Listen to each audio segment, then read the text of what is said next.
ഈ യാതൊരു ഇതുമില്ലാതെ രാഷ്ട്രീയ നേതാക്കന്മാരാണ് അവർ പറയുന്നതാണ്, അല്ലെങ്കിൽ മത നേതാക്കന്മാരാണ് പറയുന്നതാണ് ഏറ്റവും വലിയ കാര്യം എന്ന് പറയുന്ന ആൾക്കാരുണ്ട്.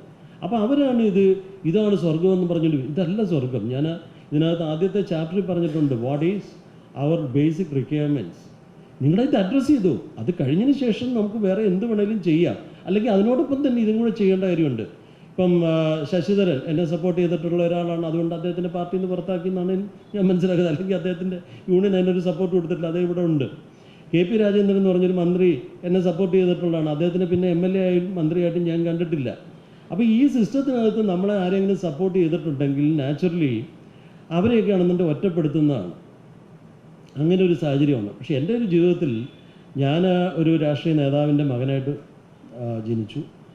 പക്ഷെ ഞാൻ ആദ്യമായിട്ട് കാണുന്നത് മനോരമയിൽ ഈ പുൽപ്പള്ളിയിൽ പോലീസ് സ്റ്റേഷൻ ആക്രമിക്കുന്ന സമയത്ത്, അതിനുശേഷം എൻ്റെ ഏതോ ഒരു ഓർമ്മയുടെ ഉള്ളൊരു സമയത്താണ് ഒരു ജന്മിയെ, അന്ന് ഈ സെൻസർഷിപ്പ് ഒന്നുമില്ല, അതായത് തൂണയിൽ കെട്ടി കഴുത്തില്ലാത്ത ഒരു ഫോട്ടോയാണ് പത്രത്തിൽ കാണുന്നത്. ഇതെന്നെ വല്ലാതെ പിടിച്ചൊലച്ചാണ്. അപ്പോൾ ഈ നക്സൽബാരി പ്രസ്ഥാനം എന്താണെന്നുള്ളതിനെപ്പറ്റി ഞാൻ അറിയാവുന്നവരടുത്തൊക്കെ ചോദിച്ചു. അപ്പോൾ അജിത, ഫിലിപ്പൻ പ്രസാദ്, അങ്ങനെയുള്ള ആൾക്കാരെ പറ്റിയൊക്കെയാണെന്നുണ്ടെങ്കിൽ എനിക്ക് വലിയ ആരാധനയായി. ഞാൻ സാമൂഹ്യനീതി വകുപ്പിലിരിക്കുന്നുണ്ട്, നോക്കിയപ്പോൾ ഒരു ദിവസം അജിത വരുന്നു. അപ്പോൾ എൻ്റെ ഒരു വലിയ ഡ്രീമിലുണ്ടായിരുന്ന വിപ്ലവകാരി വരുന്നു. അപ്പോൾ അജിത വന്നിട്ട് പറഞ്ഞു, സാറേ എൻ്റെ ഒരു ഫണ്ട് വിട്ടിരിക്കുന്നു. അപ്പോൾ ഞാൻ പറഞ്ഞു, ഇപ്പോൾ അജിത എൻ്റെ ഡ്രീമിലുള്ള വിപ്ലവകാരി എന്ന് പറഞ്ഞ് ചിലപ്പോൾ ആ ഫണ്ട് കൂടുതൽ കൊടുക്കേണ്ടി വരും, അതുകൊണ്ട് ഞാൻ മിണ്ടിയില്ല. അതിനുശേഷമാണ് അജിതയുടെ അടുത്ത് ഞാൻ പറയുകയും ചെയ്തത്. അപ്പോൾ എനിക്ക് തോന്നി ഒരു നക്സൽബാരി ഒരു നല്ലൊരു സംവിധാനമാണ്. അങ്ങനെ ആര്യാസെൻ്റെ സ്കൂളിൽ 5ാം ക്ലാസ്സിൽ വെച്ച് തന്നെ പുറത്താക്കി, 6ാം ക്ലാസ്സിൽ പോപ്പൈ സ്കൂളിൽ നിന്ന് പുറത്താക്കി, 7ാം ക്ലാസ്സിലാണ് എൻ്റെ പുറത്താക്കുന്ന ഒരു സ്റ്റേജിലാണ് ഞാൻ മന്ന മെമ്മോറിയൽ സ്കൂളിലേക്ക് എനിക്ക് പെട്ടെന്നൊരു ബോധോദയം ഉണ്ടായി. അവിടെ മിക്കവാറും കൂടുതൽ സമയവും പുറത്ത് തന്നെ ആയിരുന്നു. പക്ഷേ എന്നാലും പഠിക്കുന്നതുകൊണ്ട് അതിനകത്തൊക്കെ നിൽക്കാനായിട്ട് പറ്റിയിട്ടുണ്ട്. അപ്പോൾ ഈ ഒരു റിബൽ ചിന്താഗതി അന്ന് മനസ്സിലുണ്ടായി. പക്ഷേ അതൊരു ശരിയായിട്ടുള്ള രീതിയായിരുന്നില്ല സായുധ വിപ്ലവം എന്നൊക്കെയാണ് പിന്നീട് മനസ്സിലായത്. 9ാം ക്ലാസ്സിൽ പഠിക്കുന്നുണ്ട് ഞാൻ, എനിക്കൊരിക്കലും മറക്കാൻ പറ്റാത്ത ചന്ദ്രശേഖരൻ നായർ, സായിക്ക് അറിയാമല്ലോ, ഹിന്ദി മാഷ്.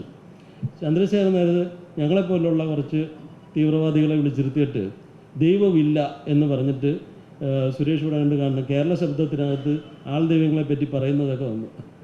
അപ്പം അങ്ങനെ അതിനെപ്പറ്റി മതി. ഒരു 5.5 കൊല്ലം നിരീശ്വരവാദി മാത്രമല്ല, ഭയങ്കരമായിട്ടൊരു റാഷണലിസ്റ്റാണ്. ബൈക്കിൽ കയറി തലയെങ്കിത്തെ താഴെ വീണ് 8 മാസം കിടന്നപ്പം പിന്നെ ഈശ്വര വിശ്വാസിയായി.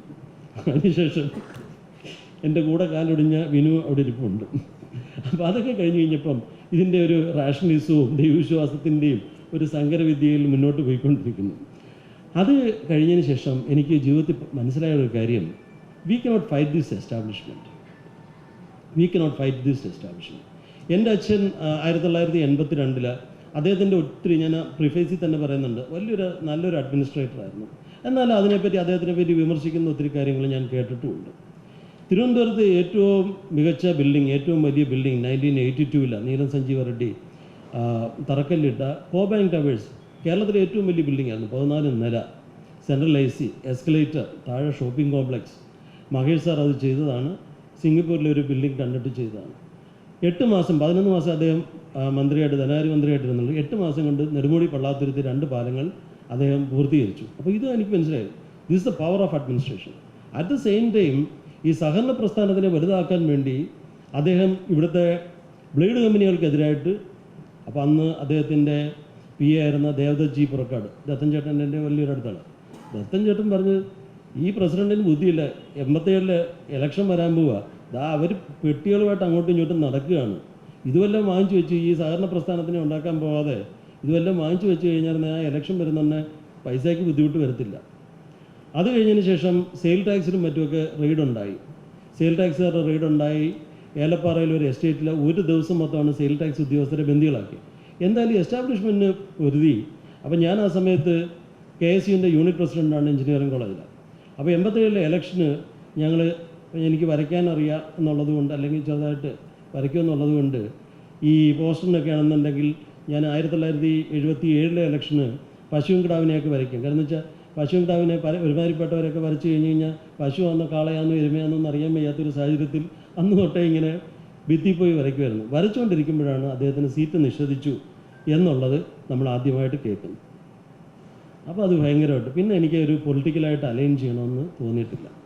ഇന്ന് എനിക്ക് താല്പര്യമുള്ള പാർട്ടി എന്ന് പറയുന്നത് കോൺഗ്രസ് തന്നെയാണ്. കാരണം എന്ന് വെച്ചാൽ എല്ലാവരെയും ഒന്നിച്ച് കൊണ്ടുപോവുകയോ അല്ലെങ്കിൽ 51 വെട്ടാതിരിക്കുകയോ ഒക്കെ ചെയ്യുന്നൊരു പാർട്ടി എന്നുള്ള നിലയിലും, പിന്നെ ആവശ്യമില്ലാത്ത വർണ്ണവെറിയൊന്നും ഇല്ലാത്ത പാർട്ടി എന്നുള്ള നിലയിൽ എനിക്ക് അങ്ങനെ ഒരു ഐഡിയോളജിക്കൽ അലൈൻമെൻറ്റ് ഉണ്ടെങ്കിലും അങ്ങനെ പാർട്ടിയിലൊന്നും പ്രവർത്തിക്കണമെന്ന് എനിക്ക് തോന്നിയിട്ടില്ല.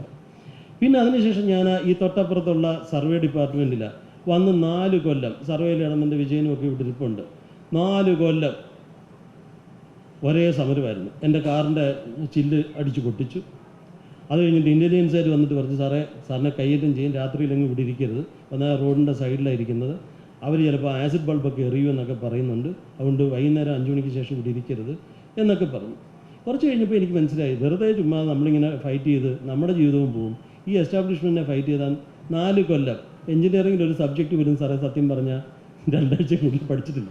4 കൊല്ലം സർവേ പഠിച്ച് ഒരു സർവേ മാനുവൽ തന്നെ, എൻ്റെ ആദ്യത്തെ ബുക്ക് അതാണ്, സർവേ മാനുവൽ തന്നെ എഴുതി. അപ്പോൾ നമുക്ക് എസ്റ്റാബ്ലിഷ്മെൻറ്റിനെ ഫൈറ്റ് ചെയ്യാൻ പോകുന്നില്ല. പക്ഷെ നമുക്ക് ചെയ്യാൻ പറ്റുമെന്നുള്ള കാര്യത്തിൻ്റെ ഒരു ഉദാഹരണമായിരുന്നു ഓപ്പറേഷൻ അനന്ത. തിരുവനന്തപുരത്ത് എത്രയോ കാലമായിട്ട് വെള്ളപ്പൊക്കം ഉണ്ടാകുന്നു. ആ വെള്ളപ്പൊക്കം ഉണ്ടാകുന്ന സമയത്ത് അത് മാറ്റാൻ പറ്റും എന്ന് കാണിച്ചു കൊടുക്കേണ്ട ഒരു കാര്യമുണ്ട്. അന്നേരം ഉമ്മൻചാണ്ടി സർക്കാരും അതുപോലെ തന്നെ ഉമ്മൻചാണ്ടി സാറും അതുപോലെ തന്നെ ജി തോമസ് സാറും ആവശ്യമുള്ള സപ്പോർട്ടും ഒക്കെ തന്നു. ഇന്ന് മാറ്റങ്ങൾ തുടങ്ങി എന്നുള്ളതിൻ്റെ ഒരു ഉദാഹരണം കൂടെ ഞാൻ പറയാം. ഈ അടുത്ത ദിവസം എന്നെ മേയർ വിളിച്ചു, മിസ്റ്റർ രാജേഷ് എന്നെ വിളിച്ചിട്ട് പറഞ്ഞു, സാറേ ഇലക്ഷൻ കഴിയട്ടെ എന്ന് വിചാരിച്ചു ഇരിക്കുകയായിരുന്നു. നമുക്ക് ആദ്യമായിട്ടാണ് ഒരു പൊളിറ്റീഷ്യൻ ചോദിക്കുന്നത്, ഈ ആമേഴഞ്ചാം തോടിലുള്ള ഈ അമേദ്യം ഒന്ന് വൃത്തിയായിട്ട് ഒരു നല്ല തോടായിട്ട് നമുക്ക് ഒഴുക്കാൻ എന്താ മാർഗം? അന്ന് സാറ് കാണുന്നുണ്ട്, ഞങ്ങളിപ്പോൾ ഓപ്പറേഷൻ അനന്തയുടെ ആ ടീമിനെയൊക്കെ അങ്ങനെ വിളിച്ചിട്ടുണ്ട്. ഞാൻ പറഞ്ഞു, 1 ഇഞ്ച് പോലും സ്ഥലം നമ്മൾ അക്യൂർ ചെയ്യണ്ട. ആ തോടിൻ്റെ അടിയിൽ കൂടെ ആണെന്നുണ്ടെങ്കിൽ നല്ലൊരു പൈപ്പ് ഇടുക, അതിൻ്റെ മുകളിൽ കോൺക്രീറ്റ് ചെയ്യുക, അതിൻ്റെ മുകളിലാണെന്നുണ്ടെങ്കിൽ ഒരു സ്ലാബും കൂടി ഇടുക. അപ്പോൾ ആളുകൾക്ക് ഒരു 5-6 കിലോമീറ്റർ കിട്ടും. ഹോട്ടലിൽ നിന്നും അതിൽ നിന്നും ഒക്കെ ഉള്ളത് ചെയ്യാൻ പറ്റും. അപ്പം നിസ്സാര സൊല്യൂഷൻ. അതിന് പകരം ചെയ്യാൻ പോകുന്നത് എന്താണ്?